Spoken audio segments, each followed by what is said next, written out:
আমরা এই অবৈধ সরকারের বিগত অবৈধ সরকারের সকল রায়ের বিরুদ্ধে আমরা এখানে প্রতিবাদ জানাতে এসেছি।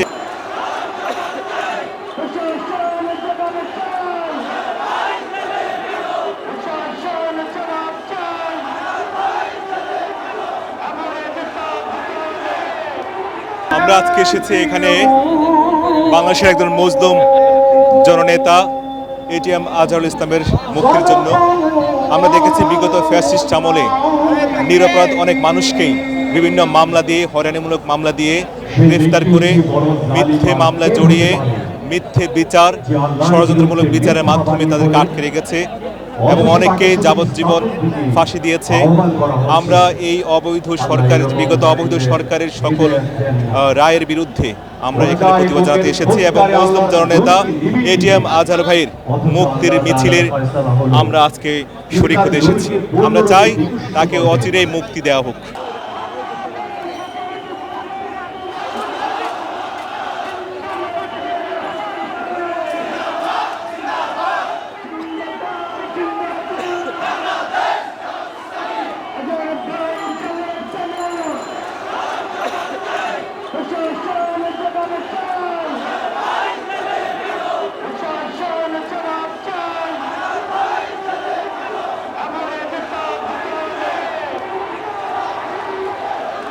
দর্শক, লাখো লাখো জনতা নিয়ে যে জামায়াত ইসলামের নেতা কর্মীরা তাদের যে নেতা আজহারুল ইসলামের মুক্তির দাবিতে তারা কিন্তু যে বিক্ষোভ মিছিল করছেন এবং তাদের যে প্রতীক এবং সেটি ফিরিয়ে দেওয়ার দাবিতে কিন্তু এই বিক্ষোভ মিছিল, আর এই বিক্ষোভ মিছিলে অংশগ্রহণ করেছেন লাখো লাখো নেতা কর্মী।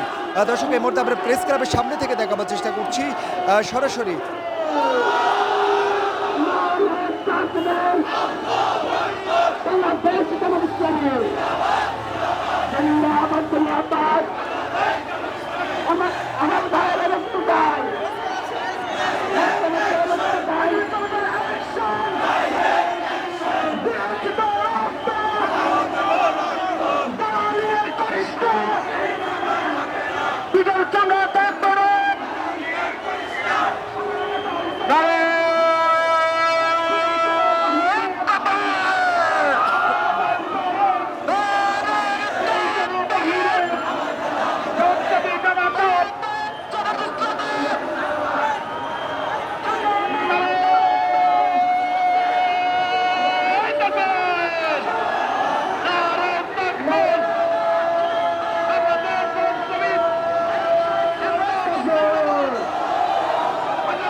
আমরা আজকে এখানে এই বিক্ষোভ মিছিলে সমবেত হয়েছি একটা বিষয়কে লক্ষ্য করে, সেটি হচ্ছে যে আমাদের জামাতের নেতা এটিএম আজহারুল ভাই তিনি ফ্যাসিস্ট সরকার দ্বারা গত 14 বছর যাবৎ কারাবন্দী আছে।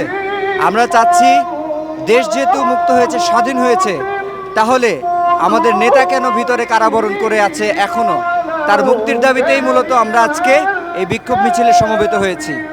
এবং আমাদের যে প্রতীক এবং দলের নিবন্ধন, সেই নিবন্ধন তারা আগে থেকেই কুক্ষিগত করে রেখেছে। একই সাথে আমরা জামাত ইসলামীর যে নিবন্ধন, সেই নিবন্ধন আমরা ফিরে পাওয়ার দাবিতে এবং এটিএম আজহারুল ইসলাম ভাইয়ের মুক্তির দাবিতে আমরা আজকের এই বিক্ষোভ সমাবেশে সমবেত হয়েছি।